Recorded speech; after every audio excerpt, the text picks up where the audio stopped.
En Belgique comme en France, avec des congés de maternité qui sont quand même assez courts, les taux d'allaitement maternel, au-delà de 3 mois de vie pour le bébé, sont très faibles. Et la principale raison donnée pour les arrêts de l'allaitement, ça reste malheureusement la reprise du travail. Pourtant, si on pose les questions, bien souvent, les mères, en fait, elles disent qu'elles auraient aimé pouvoir continuer à allaiter leur bébé.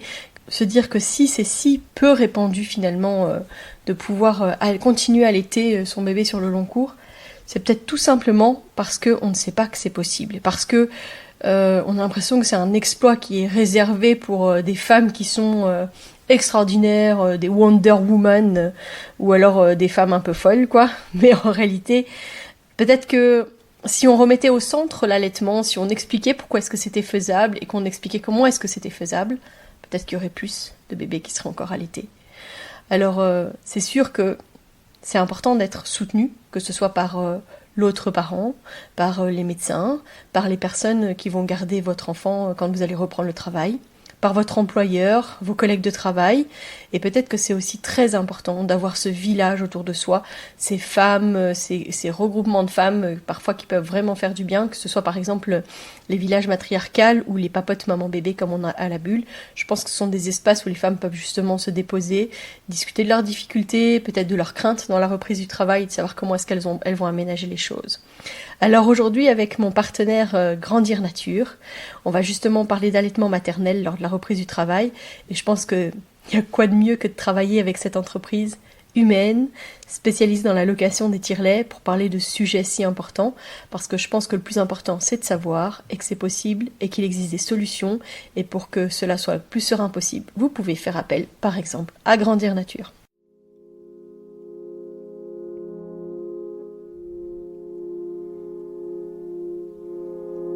Bienvenue sur Sage-Femme Authentique, le podcast qui ouvre les portes de la connaissance et de l'empowerment en matière de naissance.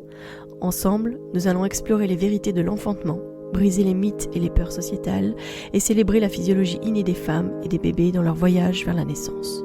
Au cœur de chaque épisode, je vous emmène à la découverte des pratiques authentiques des sages-femmes, loin des murs hospitaliers, que ce soit à domicile ou en maison de naissance.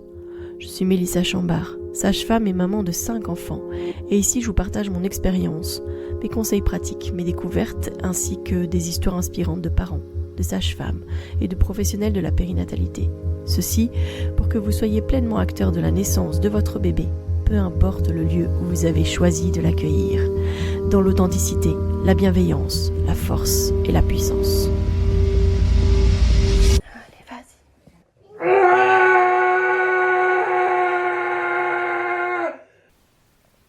Alors, rien que l'Organisation mondiale de la santé recommande en fait l'allaitement exclusif pendant les 6 premiers mois de vie, et puis conseille vraiment de poursuivre l'allaitement en introduisant les aliments solides jusqu'à l'âge de 2 ans au moins.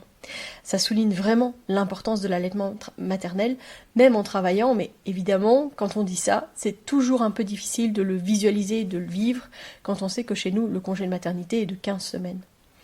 Les avantages de la poursuite de l'allaitement, ça va bien au-delà justement des premiers mois, et les effets sont bénéfiques sur la santé à long terme de l'enfant et de la maman. Les avantages, c'est quoi ? Vous allez continuer à protéger votre bébé avec votre lait maternel. Oui, on sait maintenant que la protection qui est apportée par le lait maternel est vraiment d'autant plus vraie que le bébé va être gardé, parce qu'en général, à l'extérieur de chez lui, dans les milieux d'accueil, etc., il va être beaucoup plus en contact avec des germes nouveaux, et le fait de continuer à être allaité va l'aider à combattre plus facilement ces petites maladies de début, de garde, etc., dans les crèches et chez les accueillantes. Alors effectivement, si ce bébé est moins malade, parce qu'il est toujours allaité, c'est bon pour lui, clairement, c'est bon aussi pour ses parents, puis c'est bon pour la société, parce que la maman, elle aura moins besoin de s'absenter pour garder son bébé malade. Il y a des études, en fait, qui ont montré que l'absentéisme maternel était 2,7 fois plus élevé lorsque l'enfant n'était pas allaité, plutôt que quand il l'était. Alors en plus, si vous arrivez à prolonger votre allaitement, vous maintenez ce lien tellement précieux avec votre bébé. C'est vraiment au-delà du bénéfice physique, c'est un bénéfice psychique, parce que vous allez avoir une séparation beaucoup plus adoucie avec l'enfant, Les parents ils disent voilà, les mamans elles disent ben ouais c'était quand même beaucoup plus doux de savoir que je pouvais l'allaiter, que quand je le retrouvais il était bien, etc. Et puis voilà les joies de la tétée de retrouvailles. Et alors, désolé de le rappeler, mais si vous continuez à allaiter, vous faites aussi des économies, parce que le coût d'achat de préparation infantile, c'est environ 1 000 € la première année. Pour bien préparer cette reprise du travail, je pense qu'il faut vraiment bien planifier les choses. La première étape pour réussir à concilier allaitement et travail, eh bien, c'est justement de commencer par discuter avec votre employeur, parce que c'est vraiment essentiel de connaître vos droits concernant les pauses pour tirer votre lait. En France et en Belgique, il y a des lois qui garantissent que vous avez droit à des pauses pour allaiter ou tirer votre lait. Et je dis en France et en Belgique parce que vous êtes le plus nombreux à m'écouter en France et en Belgique, mais que ce soit dans d'autres pays, il y a certainement aussi des droits pour les femmes qui allaitent. Alors en Belgique, c'est vraiment important de se renseigner sur la législation du travail parce que parfois, vous pouvez avoir le droit, si les conditions de travail ne sont pas compatibles avec l'allaitement, la médecine du travail peut vous accorder un congé d'allaitement si votre employeur est d'accord. Et à côté de ça, vous avez le droit à ce qu'on appelle des pauses d'allaitement. Donc vous pouvez soit allaiter votre bébé, soit tirer votre lait, et vous avez le droit à une pause d'allaitement pour 4 heures prestées jusqu'aux 9 mois du bébé. Donc normalement, il faut savoir que vous pouvez avoir à disposition un lieu pour tirer, avec de l'électricité, de l'intimité, du chauffage, un frigo pour pouvoir conserver votre lait à la bonne température.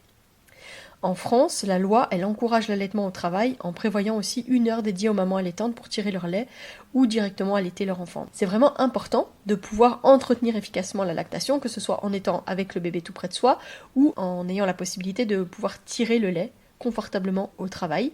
Et je vous encourage vraiment à aborder ce sujet avant votre retour, parce que parfois ça va vraiment nécessiter en fait des aménagements au niveau organisationnel, au niveau logistique en fait sur votre lieu de travail, parce que vous avez le droit justement à ces aménagements-là. Vous avez le droit de tirer votre lait dans des conditions qui sont dignes et confortables, et malheureusement il y a encore beaucoup de femmes qui se retrouvent encore à tirer leur lait dans les toilettes, ce qui est tout simplement inacceptable, on est bien d'accord. Alors, si on aborde maintenant le choix du matériel pour tirer votre lait, parce qu'il existe différents types de tire-lait, allant du modèle manuel à l'électrique simple ou double pompage, avec kit main libre ou non. Donc vous pouvez utiliser avec ou sans secteur, parce qu'il y en a qui auront des batteries à l'intérieur. Donc les tire-laits, ça va devenir votre compagnon durable pendant justement cette période où vous allez continuer à tirer votre lait. Donc c'est vraiment important qu'il soit facile à transporter et efficace, mais aussi qu'il soit bien adapté à votre situation et bien adapté aussi à votre anatomie, parce que je pense qu'il y a certains tire-laits par exemple qui ne s'adaptent pas dans certaines situations. Ça peut être intéressant et plus facile de l'apprivoiser avant votre reprise du travail. Ça peut être l'occasion peut-être de constituer un petit stock de lait au congélateur avant la reprise. C'est juste aussi pour savoir comment est-ce qu'il fonctionne bien. Et alors il y a une chose aussi qu'il faut savoir, c'est que le tire-lait, plus on l'utilise, mieux ça fonctionne. Au départ, tirer son lait, c'est pas si évident que ça. Et il y a plutôt des moments où les femmes tirent leur lait et elles sont un peu désespérées des quantités qu'elles tirent, mais plus elles vont le faire de manière régulière, plus il va y avoir en quantité. Ça, c'est important de le savoir. Dans les choses qui peuvent être importantes aussi, ça peut être un soutien-gorge allaitement. Un bustier qui va permettre peut-être d'avoir les mains libres si vous avez un tire-lait qui fonctionne avec des tubulures. Ça peut quand même vous permettre de gagner du temps parce que du coup, vous pourrez utiliser main libre quand même. Le tire-lait, c'est vraiment l'indispensable finalement des mamans qui allaitent et qui sont actives parce que ça va vous permettre justement de maintenir votre production de lait, d'avoir le lait qu'il va vous falloir pour les moments où il est gardé. Ne prenez pas juste le même tire-lait que votre voisine. Je pense qu'il faut vraiment voir au cas par cas par rapport à votre situation et vos besoins, parce qu'il y a beaucoup de choses qui sont liées plus au marketing plutôt qu'à vos réels besoins. Donc vraiment prenez le temps peut-être de vous renseigner, de revoir avec votre sage-femme ou avec votre conseiller en lactation. Pourquoi ? Parce que tous les tire-laits ne se valent pas déjà. Sur le marché, il y a énormément de produits maintenant, mais qui sont pas forcément plus ou moins intéressants. Donc vraiment, encore une fois, si je travaille avec Grandir Nature, c'est parce que je sais, j'ai été visiter leur entreprise sur place et j'ai vraiment pu voir comment est-ce que la logistique est organisée, comment est-ce que vous avez des calls en fait avec des personnes qui sont compétentes pour pouvoir vous poser les bonnes questions, pour savoir quels sont vos besoins, quelle est votre situation. Si par exemple vous dites que vous allez pouvoir tirer votre lait que pendant des déplacements, on va pas vous proposer le même tire-lait que si vous dites ah oui j'ai un espace dédié, c'est ok, etc. Donc vraiment, c'est important d'avoir un tire-lait qui est adapté à vos besoins, à votre morphologie, à votre situation, et c'est pas parce que le tire-lait de votre voisine fonctionne bien que c'est le tire-lait qu'il vous faut. Alors en plus de ça, vous allez avoir besoin du matériel de stockage et de transport parce que vous allez devoir stocker le lait maternel correctement dans des contenants hermétiques avec des flacons ou des sachets de conservation. Il faudra les étiqueter, les dater et il faut prévoir le matériel pour le transporter et pour garder à bonne température le lait. Donc le mieux c'est un sac isotherme avec des pains de glace et encore une fois, si vous travaillez avec Grandir Nature, quand vous louez le tire-lait, vous recevez le tire-lait, les kits de pompage avec, en fonction des marques, vous avez des kits de pompage qui sont avec le multi-taille. Donc normalement, vous avez d'office la taille qu'il vous faut. Surtout que parfois, on a un sein à une taille et puis l'autre sein à une autre taille. Donc là, vous pouvez vraiment jongler et vous adapter par rapport au kit. Et en plus de ça, vous avez le sac de transport et les pains de glace. Donc c'est tout pour bien pouvoir démarrer. Alors, la gestion des stocks et des quantités. Je vais le rappeler. Mais ça ne sert à rien de remplir son congélateur à bloc avant de recommencer le travail. Parce que j'en connais des femmes qui emmagasinent comme ça du lait, qui ont des litres et des litres de lait dans leur congélateur, qu'elles ne vont finalement jamais utiliser, parce que le bébé ne va jamais utiliser tout ce lait-là. Ou alors, j'ai eu une fois une patiente qui petit à petit en fait a continué à donner ce lait-là plutôt que du lait infantile à son bébé et donc a pu maintenir comme ça pendant encore 1 mois et demi, presque 2 mois je pense, un allaitement exclusif avec du lait qu'elle avait tiré mais qui avait été congelé. Donc quand on commence à tirer, la question qui vient souvent c'est est-ce que je vais manquer de lait et comment est-ce que je vais stocker. Voilà, c'est important d'avoir peut-être un petit stock pour pouvoir tenir les premiers jours et puis voir comment est-ce que ça va se mettre en place au niveau du stress, au niveau du tirage au travail, etc. Mais pas forcément de tirer beaucoup pour avoir des gros stocks parce que ça n'a pas vraiment d'intérêt. Juste un petit peu chaque jour pour alimenter la nourrice ou la crèche les premiers jours et puis ensuite on pourra donner le lait qui a été tiré au cours de la journée pour le jour suivant par exemple. Ça réduit quand même le stress et ça permet de gérer la lactation plus sereinement. Donc, les quantités à prévoir pendant la journée de garde, il faut savoir qu'un bébé allaité répartit ses apports sur 24 heures. Et donc, c'est important de savoir que les premiers temps d'adaptation au moment de la garde, peut-être que le bébé va boire très peu de lait durant les journées. Ça sera parfois angoissant de se dire qu'il n'a pas bu beaucoup pendant la journée, mais en général, il va se rattraper quand vous allez le récupérer. Donc, il va compenser par la tétée de retrouvailles, celle du soir, celle de la nuit, etc. Mais il vaut mieux prévoir du coup des sachets avec des petites quantités ou des petits biberons de petite contenance pour éviter le gaspillage, parce que c'est vrai qu'au départ, le bébé va pas forcément boire des grosses quantités dès le début, et donc pour éviter de gaspiller cet or blanc, vous pouvez vraiment soit donner des petites quantités dans des sachets, dans des biberons. Il existe aussi des moules en fait pour congeler le lait, 30 ml par 30 ml, et donc ça fait comme des petits bâtonnets de lait qu'on peut utiliser. Alors, je vais vraiment vous partager les secrets, les clés de la réussite de la poursuite de l'allaitement maternel après avoir repris le travail. Le premier, ça va vous paraître complètement bête, mais c'est continuer à allaiter complètement jusqu'à la reprise du travail réelle, effective, sans s'inquiéter si le bébé refuse le biberon, parce que ça arrive souvent finalement, on essaye tous les types de biberons, tous les types de tétines, j'ai vu des parents vraiment qui en arrivent à des situations où ils sont ultra stressés, ils ont leur placard qui s'est rempli de différents types et différentes marques de biberons, parce que ils pensent que justement c'est à cause de la forme de la tétine, à cause du biberon, etc. que le bébé ne prend pas. Mais c'est tout simplement parce qu'il sait qu'il peut avoir le lait de sa maman et il veut pas de cet outil qu'on veut utiliser pour lui donner en second choix, quoi. Si jamais vous voulez vraiment tester avant, parce que si c'est quelque chose qui est nécessaire pour vous, vous pouvez toujours le faire, mais évitez que la maman soit présente quand la personne qui va le donner va donner le biberon, parce que si la maman est là, le bébé il comprend pas, il veut sa maman, il veut téter auprès de sa mère. Ça évitera quand même les conflits, les angoisses par rapport au fait que le bébé prend pas le biberon, pas assez en quantité, etc. Et puis ça minimisera aussi quand même le risque que le bébé se détourne du sein parce que clairement la succion sur la tétine et au biberon et au sein ne sont quand même pas la même.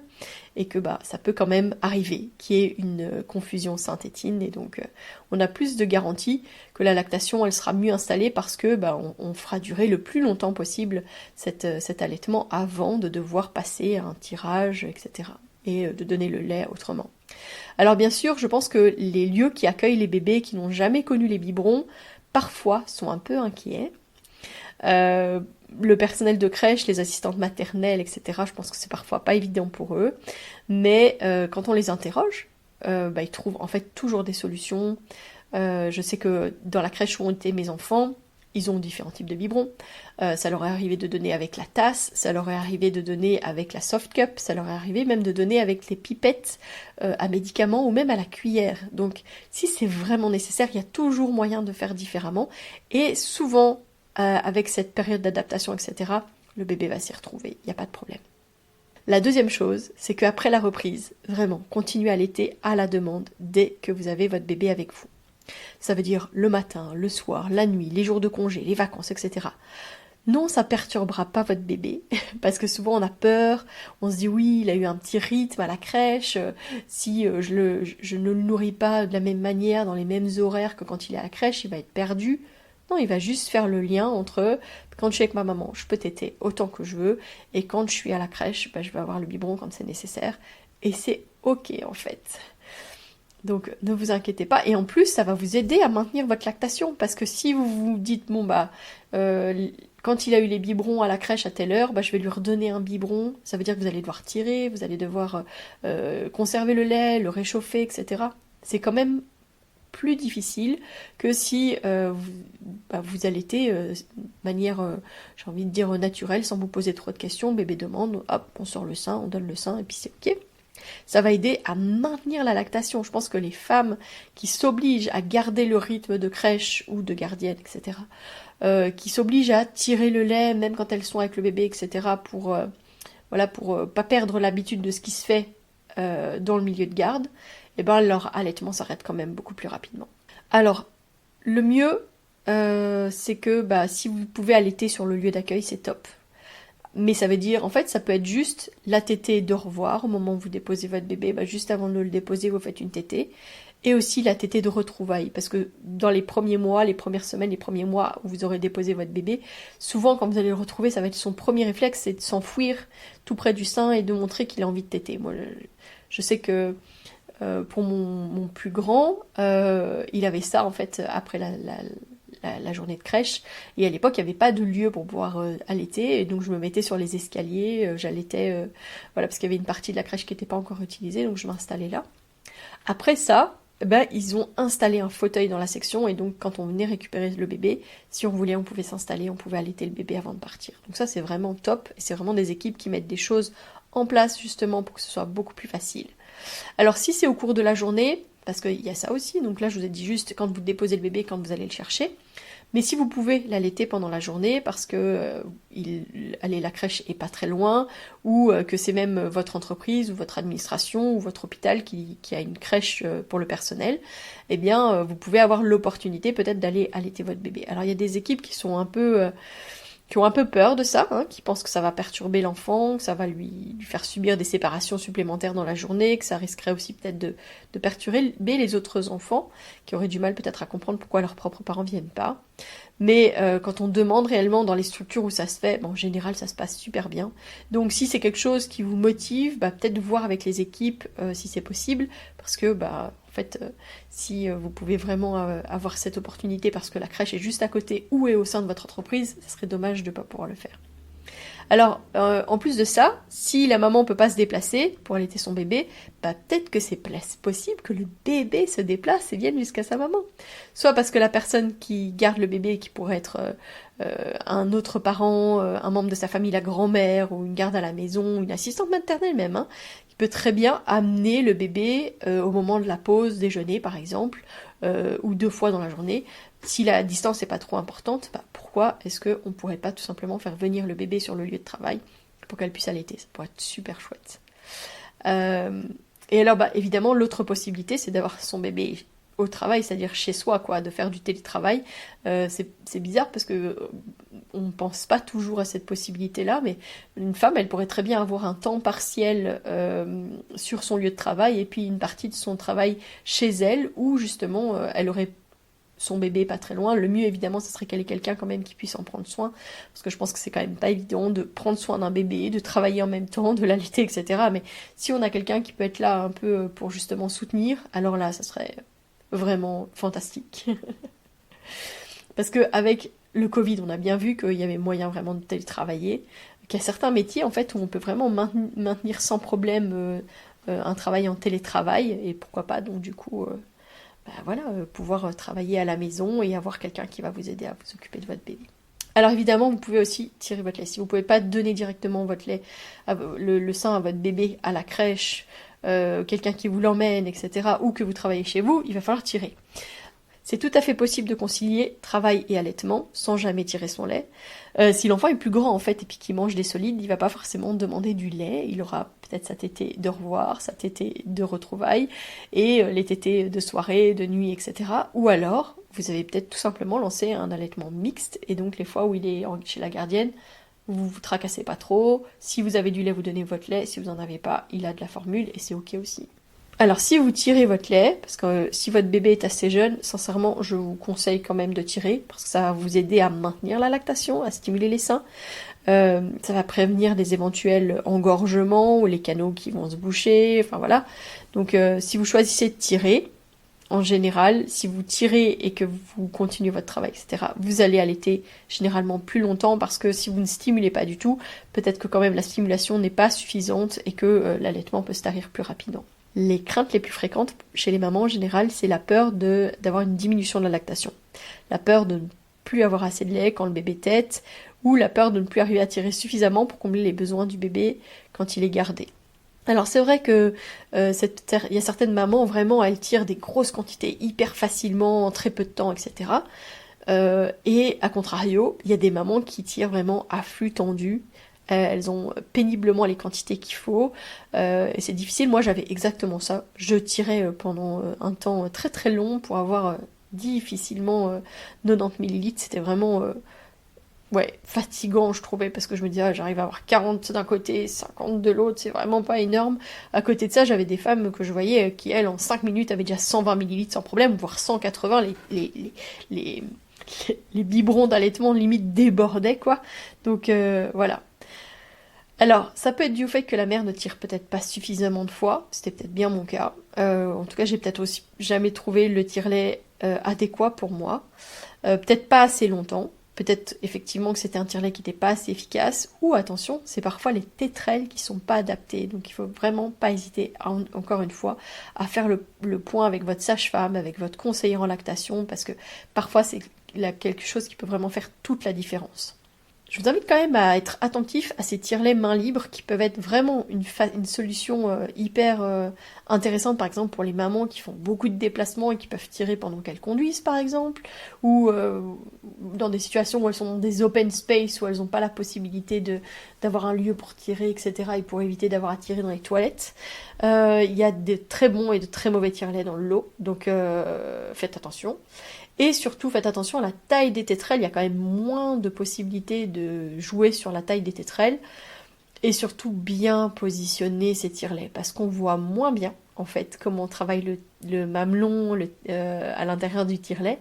Et j'ai encore une maman qui m'a contactée il y a quelques jours, parce que elle avait une masse, en fait, qui s'était formée, parce qu'en fait, elle avait mal mis son tire-lait, et puis que le tire-lait avait tiré...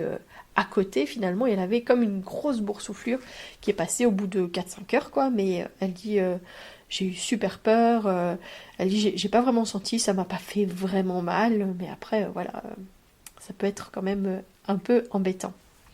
Alors donc augmenter le nombre de tirages, ça permettra d'augmenter la quantité de lait recueilli, mais c'est clair que pour certaines mamans, c'est pas possible en fait d'ajouter à un moment donné une séance de tirage en plus, et dans ce cas, peut-être que comme je disais, en fait, on peut voir si on peut pas avoir plutôt un peu de formule si on n'arrive pas à avoir les quantités, donner en priorité le lait qui a été tiré, et si jamais c'est vraiment nécessaire de pouvoir donner de la formule. Si le bébé est plus grand, parfois on peut les faire patienter, si jamais ils ont déjà eu quand même les petites quantités de lait qu'ils ont pu avoir, qu'ils ont pu manger solide, on peut leur donner de l'eau, et dès qu'ils vont retrouver leur maman, ils vont pouvoir à nouveau téter. Alors cette histoire de allaitement mixte, ça peut être une solution aussi pour pas se mettre une pression de dingue, parce que des fois je pense que y a vraiment des situations où les mamans elles sont hyper stressées et qu'elles finissent par laisser tomber parce qu'elles veulent que ce soit parfait. C'est soit c'est tout le lait, soit c'est pas du tout. Alors que en fait tout le long vous allez réussir à donner de votre lait, c'est toujours un bénéfice énorme pour votre bébé. Alors si vous constatez qu'avec la reprise vous arrivez à moins tirer de lait, n'hésitez pas non plus à reprendre des tisanes d'allaitement ou des mélanges de plantes galactogènes parce que ça va vous aider aussi peut-être à réguler ça. Et surtout, rappelez-vous que quand vous êtes avec votre bébé, mettez-le le plus souvent au sein. Vous pouvez aussi refaire du pot à pot, être en proximité, tout ça va vous aider justement à rebooster votre lactation. La seconde crainte, souvent, c'est la fatigue. Et ça, sincèrement, la société, elle fait peser un poids énorme là-dessus. L'entourage va appuyer lourdement. On met systématiquement cette fatigue sur le compte de l'allaitement, alors que clairement, je pense pas que ce soit ça le plus fatigant, mais avoir effectivement un travail à l'extérieur, un petit bébé, mais aussi une maison à manager, une charge mentale importante, etc. C'est tout ça plutôt qui n'aide pas vraiment les femmes à continuer à allaiter. Au contraire, en fait, l'allaitement, en tant que processus physiologique, ça n'a rien de spécialement fatigant. Par contre, les hormones de la lactation, elles sont connues pour induire un peu un état somnolent, en fait, après la tétée, donc après le tirage aussi, parce que normalement, physiologiquement parlant, le bébé va dormir un peu, et donc c'est pour que la maman se repose. Mais c'est pas pour autant que c'est fatigant. Ça vient puiser dans l'énergie, ça vient parce qu'on utilise beaucoup de calories quand même pour fabriquer du lait. C'est pour ça que les femmes allaitantes ont des besoins caloriques beaucoup plus importants que les femmes non allaitantes. Mais de là à dire que c'est fatigant, que c'est vraiment, que dès que les femmes sont fatiguées, c'est lié à ça, peut-être que ce serait plutôt le moment de revoir un petit peu la répartition des charges, comment est-ce qu'on peut se faire aider, etc. Pour que, en fait, la femme, elle se retrouve pas plutôt avec, non pas une double journée de travail, mais bien peut-être une triple, voire une quadruple, parce qu'il y aura peut-être la gestion des enfants, la gestion de la maison, faire le repas, etc. Effectivement, ça n'aide pas beaucoup. Donc rappelez-vous que plus les circonstances sont favorables, plus ce sera facile de concilier travail et allaitement. Donc clairement, plus le bébé sera âgé, plus ce sera facile.